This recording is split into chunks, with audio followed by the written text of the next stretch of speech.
देसी फैमिलीज के अंदर एक चीज़ बनवाई जाती है दूध सोडा। इसमें क्या किया जाता है कि नॉर्मली जो कोल्ड ड्रिंक्स होती हैं उसको दूध के अंदर डाल के तो इस्तेमाल किया जाता है। अब ये दूध सोडा आपकी सेहत के लिए क्या फ़ायदेमंद है या जस्ट एक बात बनाई हुई है, आज मैं इस बारे में बताऊंगा। मेरा नाम है डॉक्टर मैं। स्टार्ट करते हैं। ये चीज़ फ़ायदेमंद है या नहीं, इस चीज़ को समझने के लिए पहले आपको ये पता होना चाहिए कि दूध के कंपोनेंट्स क्या होते हैं, दूध किन चीज़ों से मिलकर बनता है, और कोल्ड ड्रिंक्स जो आप बीच में डालते हैं वो किन चीज़ों से मिलकर बनती हैं। देखिए जो कोल्ड ड्रिंक्स होती हैं उनमें तीन मेजर कंपोनेंट होते हैं। ठीक है, पानी, शुगर और कार्बन डाइऑक्साइड, यानी कि हवा, गैस जो भरी जाती है।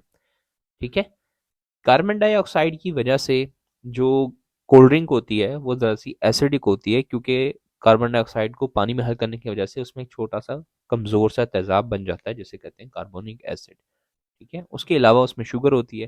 तो जितनी भी चीज़ें मैंने अभी तक आपको बताई हैं इनमें से कोई भी आपको फ़ायदेमंद नज़र आ रही है? नहीं है ना?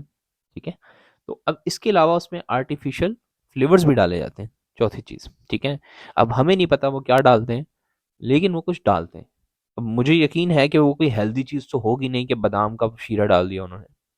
कुछ ना कुछ ऐसा ही होगा जो कि मोस्ट लाइकली आर्टिफिशियली बनाया हुआ होगा और उसको टेस्ट देने के लिए डाल रहे होंगे।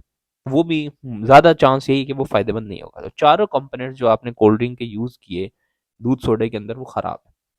इसके अलावा दूध, अब दूध के अंदर देखिए मल्टीपल किस्म के मेटल्स होते हैं, आयन्स होते हैं। अब उसमें कैल्शियम होता है जो कि आपको चाहिए होता है। इसके अलावा भी बहुत सी चीज़ें होती हैं।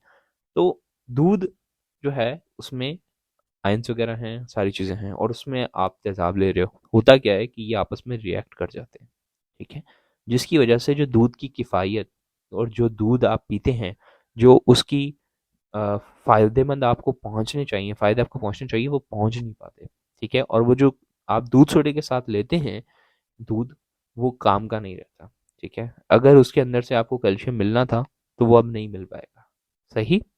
हाँ, एक कॉन्सेप्ट जो लोग समझते हैं कि जी इससे मैदा ठंडा हो जाता है। ठीक है, अब इसमें मैदे ठंडे होने का कोई लॉजिक नहीं होता। आपने बस एक ठंडी चीज़ पी है, क्योंकि आप अमूमन दूध सोडा ठंडा करके पीते हैं तो आप इसलिए महसूस हो रहा होता है कि आपका मैदा ठंडा हो गया। इसके अलावा कोई नहीं है। ठीक है, अगर आपका मैदे में ज़्यादा जलन है या इस किस्म की कोई चीज़ें हैं तो बहुत सी चीज़ें इसमें मैंने बताई हैं एहतियात के तौर पे। एक तो ये कि खाने के दौरान पानी कम पीना चाहिए। जी हाँ, कम पीना चाहिए। ठीक है, आपको वीडियो मिल जाएगी, आस-पास देख लीजिएगा, वरना चैनल पे जाके भी आप देख सकते हैं। ठीक है, पानी कम पीना चाहिए। इसका रीज़न बहुत इंटरेस्टिंग है, लोगों को नहीं पता। सही है, और दूसरा ये कि जो आप खाना वगैरह इस्तेमाल करें तो उसके साथ अगर आप दही का इस्तेमाल करें तो आपका मैदा वैसे ही ठंडा रहेगा। ठीक है ना, और अगर आपको दूध सोडा बना के दूध पीना चाह रहे हैं तो उससे बेहतर है कि आप दूध वैसे पी लें। ठीक है ना, तो यही था। That's all. Doctor Umar signing off. अल्लाह हाफिज़।